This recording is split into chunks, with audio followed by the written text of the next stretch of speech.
Hi, good day everyone. Welcome to Center-ECD Enterprise TV. My name is Ihedimma Kawekwune.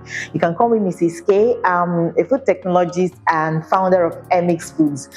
I've been in the food industry for quite some years now, but starting from my academic years up till now, 6 to 7 years running, and I can tell you categorically there are certain mistakes that you should avoid if you want to step into food processing. So today we're going to be talking about 10 mistakes you must avoid if you want to go into food processing business.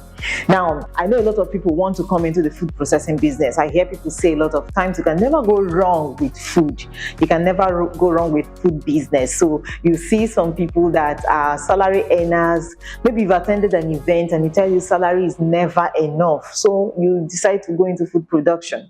Or some other people that maybe you're just looking for something to do with yourself, not necessarily that you have a passion for it, but you find yourself in the food industry. There's another category of persons. Maybe you've made a lot of money, you're looking for where to invest in, and so you consider going into the food business to invest in an SME or a big company to get into a food processing, either processing directly or investing in an existing food processing company. Now, it doesn't really matter what your reason for going into food processing is. The important thing is that you are here with us in the food industry, and it's important for you, either as a processor or a founder of food processing, to understand 10 mistakes that you must avoid in going into the food processing business, in no particular order, but you should avoid all 10. Now, the first one I'm going to talk about is poor market research. Now, because they say you cannot go wrong with food processing, it makes some people just jump into the business, pick any food. But I tell you the truth, if you do not do your homework properly, your business may either stagnate at some point or even go down completely. Market research helps you to understand what's going on in the industry, where to source your raw materials from, how to sell, what to sell, who your target audience is. It also helps you to differentiate yourself, to find your unique selling point, even in a very highly competitive industry. Another mistake you must avoid is underestimating your competition. A lot of people look at it like everybody buys food, so everybody is your customer. And that's not true. Everybody buys food, yes, but everybody actually is not your customer. You should understand your competition. You should understand what they are doing. You should understand their strengths and their weaknesses.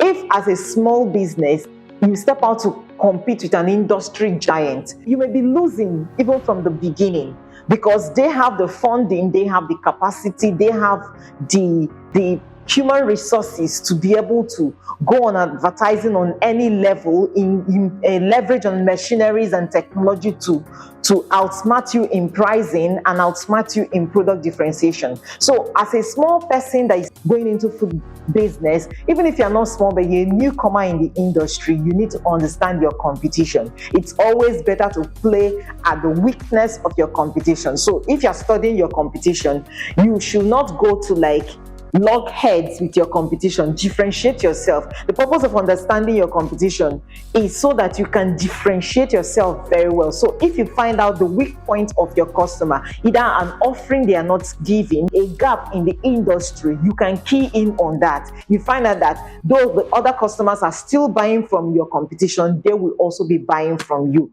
In that way, you are well differentiated. Another thing you should look out for as a food processor or an investor in the food industry, because you need to understand what you're investing in, is poor financial planning. Before you start, you have to plan your finances properly.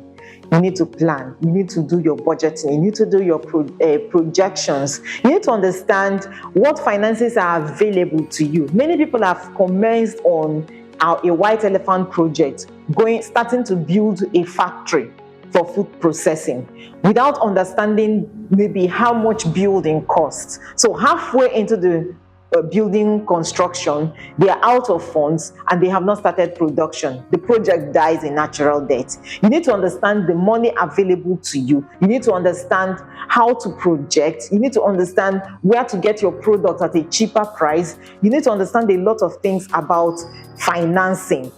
Who are your financiers? How are you getting your cash flow? Because that's important. So for some people, you may reconsider the big dream. You may decide to dream big, but start small and then grow fast to meet up with your big dreams. Something else that you must consider, a mistake you must avoid, is inefficient production processes. Some people start big. It's still related to the previous one. When you start very big without an existing market, if you are not efficient in your production, if you have a 3,000 ton capacity production equipment, for instance, but you're producing half a ton, you are underutilizing that equipment, meaning that your production cost, your diesel cost, all the inputs you are putting to run that machine is going to give you a higher production cost, meaning that your pricing is going to be higher than it could have been. So rather than starting with big machines, big equipment that require high energy, high throughput, you may consider starting with something smaller as you are starting, as you're developing your market, then you can go bigger. So another one you should think of is neglecting food safety standards.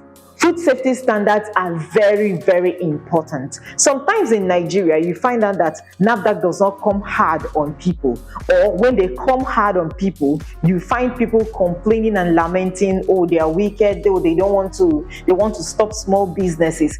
I am not a NAFDAC official. I do not work for SON, but I can tell you that their job is very, very important in protecting public health, in protecting the consumers as well from what people produce. So you do not neglect the safety standards that these people uphold.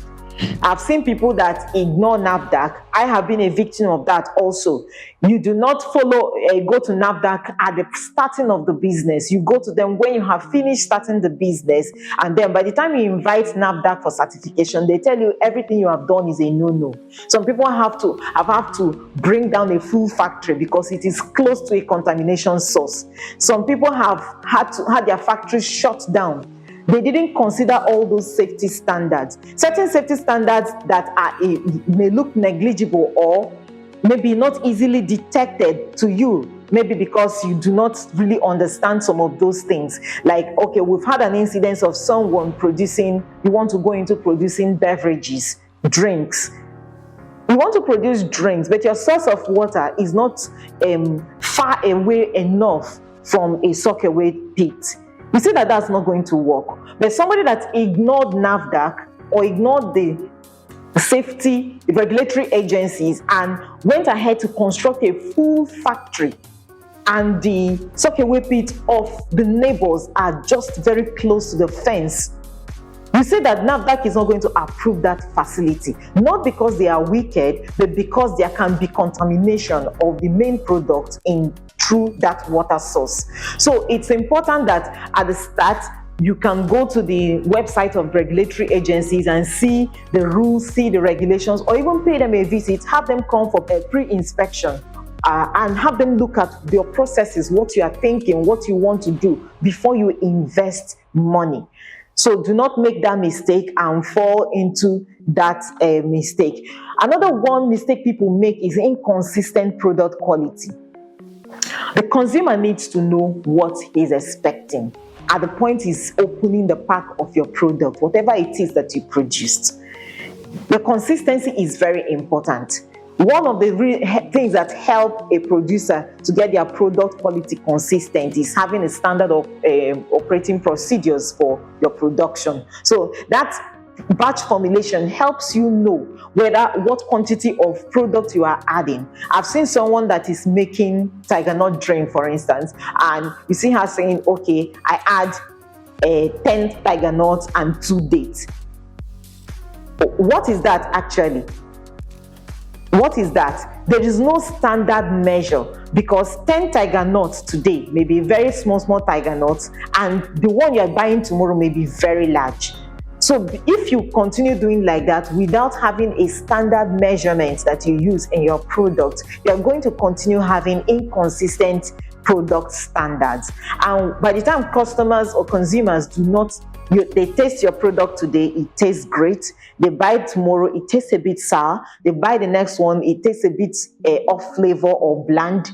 You say that you are going to have problems with marketing. If I cannot trust your product, then I will reconsider or start looking for alternatives that are consistent. So many people have lost markets, they have lost consumers, they've lost customers because of inconsistent product quality. One other mistake you have to avoid as a food producer is incorrect pricing, wrong pricing. Pricing is very, very important. Some people play by emotions, some people play by intuition. You don't calculate your pricing by intuition. Somebody was asking me, in my business, Emisk Foods, we produce dried catfish. I've had a mentee ask me, Ma, how much are you selling dried fish today? I told her, and she now called her customer immediately to give the customer that same price. Why are you giving your customer my price? I had to call her back to bring her attention to that. You don't go with my price. You don't understand my production capacity. You don't understand my sources. So I may quote on that price. You don't even know if I'm doing a promo. There are many factors that come into pricing.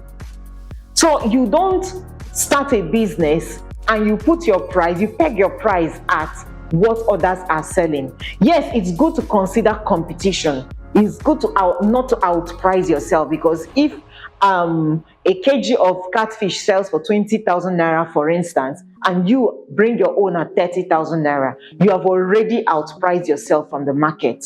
Most likely people will not buy, or people that buy, when they find out that your price is exorbitant, they're going to leave you and move.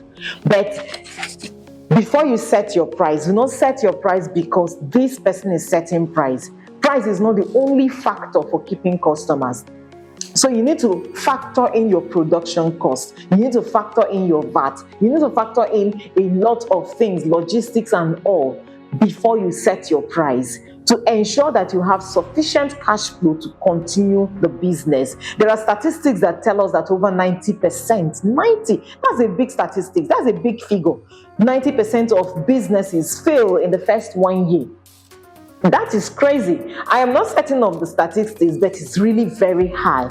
So do not fall into the category of people whose businesses fail because they ran out of cash flow, they cannot continue the business. Get your pricing right. And if, because you are starting small, your production cost is higher than people that are already established, you can find other ways to get your unique selling points and still retain your customers. You can improve your quality. You can look for beautiful packaging. You can improve your marketing and reach more people. When you reach more people, then you can sell to more people, of course. So, but pricing is very, very important. One other mistake you must avoid as a food manufacturer, food processor, agro processor is ineffective packaging. What do I mean by this? When I'm talking about, you may pay attention and see that I did not say packaging that is not beautiful. I'm talking about being effective, being efficient. The packaging has to do its work. The principal purpose of packaging may not necessarily be to beautify the product, but to hold the product wholesome from the manufacturing space to the consumer's table. So if your packaging material is not solving that problem, the product will fail, even though the product at the point of production was very wonderful. You've had products that you open the pack and you notice that it is not necessarily a carbonated product, but by the time you open it, you notice that it's been carbonated. Fermentation has gone in and the product is swelling, there's gas in it, which shouldn't be. I've seen tomato paste that when you press it, it's swollen and bloated. Maybe there's contamination within and fermentation has gone on and there's gas inside. So if you fail at product packaging, it's going to affect the shelf life of your product. So at the point of production, you may put shelf life of 6 months because that's what your analysis said. But if packaging is not good, you may see that product spoiling at 2 weeks. Also, you may have products that are shelved, that have gone to big supermarkets and seen people's food products being damaged on the shelf. Maybe customers pull it down from the shelf and it falls and it crumbles and breaks. Why? Because the packaging is not suitable enough to hold either the biscuits in place or whatever it is that you produced is not good enough to hold it in place. So whether you're packaging in sachet, you're packaging in bottles, or you are canning, whatever type of packaging you are using, you must consider the logistics. When it's thrown apart, will the product still remain? When it's being transported from one place to the other, when it's rough handled in shops, is the product going to remain? If your product keeps tearing, if it keeps pouring, if it keeps having leakages, customers are going to avoid that product. So invest in product, and when you've gotten an efficient and effective packaging material, make sure you beautify it. Let it be beautiful and have that consumer appeal. Next mistake that people make in going into food processing business is poor marketing effort. You see a lot of people say, oh, once my food is good, people are going to buy. Once my product is good, people are going to buy. In this dispensation, it no longer works. You have to market. You have to put your product out there. You can use social media. You can use word of mouth. You can use different methods or combine a whole lot of methods. But importantly, word must be going out about your product or services every single day to new consumers.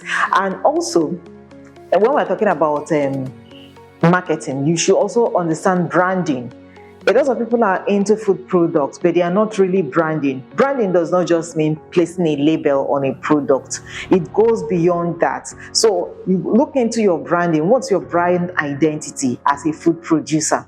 Anywhere we see a Coca-Cola product, we're able to identify it because they have invested time and effort and thought in branding. So their product speaks quality, their product speaks a certain language that we all understand. What branding helps you do is that when you have branded your product, when your business has a brand that is trusted, you have that brand image that people like, and your brand equity has come up to a certain level.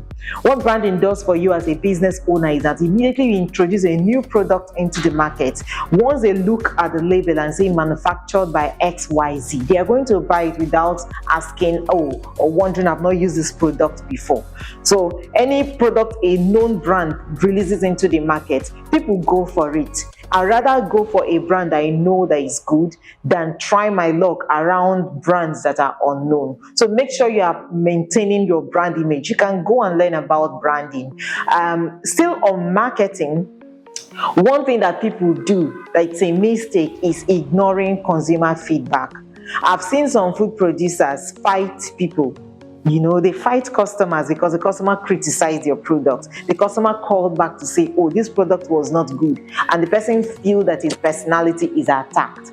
Customer feedback is very, very important. It helps your product to grow. It helps your product to evolve. It helps you get better. Because when you are getting such feedback, it's better for you that a customer use your product and raise alarm like, oh, it didn't taste well, or the packaging is not good, or the taste is different from what I got the previous time. What it tells you is go and improve. Some people don't know how to talk, so they may be rude, they may be insolent. Yeah, that's part of the things you have to bear as a business owner. And if you position yourself properly, it reduces insult. So you take brand feedback, you take market feedback, you take consumer feedback. Apart from maybe rating whether the product tastes good or not, consumer behaviors change. So when you engage your customers, when you listen to your customers, you get to find out where their next move is, what they want, and you follow it. After all, the product you are producing is for the customer, not just for you and your family. So consumer behavior, you listen to changing consumer behaviors, you watch and grow your brand and have a good brand identity, and then you put your product out there to the front of many people. If you don't do that, that's an error. You need to correct it immediately. I'm going to also talk about, maybe this will be the last one, the hiring the wrong employees. Many food processors, at the time you are starting small, you are trying to save costs, so you don't employ qualified people. It's an error.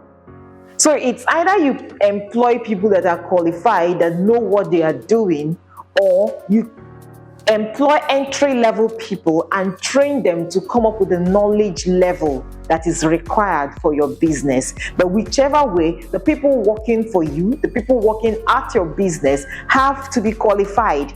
By qualification, I don't mean paper, I mean knowledge.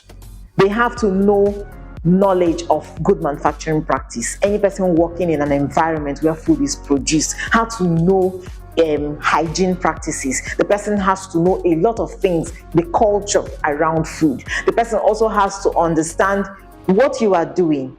So you have to invest in training. If you employ staff, even though they are qualified on paper and with experience also, you still need to train on your brand culture so that they can carry on your legacy, they carry on your core values and your ethics. Because if they are qualified and they are experienced and they have worked in a different organization, the way that organization runs is not the way you want to run your own organization. So as a business owner, as a food processor, your staff is very, very important to you. So you have to work with your staff, work with your team. You don't just call them staff, for instance, they are your team, so that everybody understands their place in the value chain. Everybody understands how important he or she is in getting the final product to the final consumer. These trainings are very, very important. We at FDI Hub, we do one thing: we help organizations train their workers, especially people in the food sector, because that is one thing that helps you retain your organizational culture, helps you to retain your product quality, and also helps you in customer service and customer management. So avoiding these common mistakes will help your business start off well and run smoothly and grow fast. So it's important for you as a food processor, as an investor in the food area, or any person interested in going into the food business, or you are running already and your product is not going on as desired. Listen back to this video, watch it thoroughly, and take note of the 10 mistakes you must avoid to have a successful food processing business. Thank you very much for watching this episode. My name is Ihedimma Kawekwune. You can call me Mrs. K. I'm your anchor for Food Tech Talk. So please subscribe to this channel to get more information and more videos as we release them. Subscribe to the channel, click on the notification bell, and thank you very much. We'll see you next time.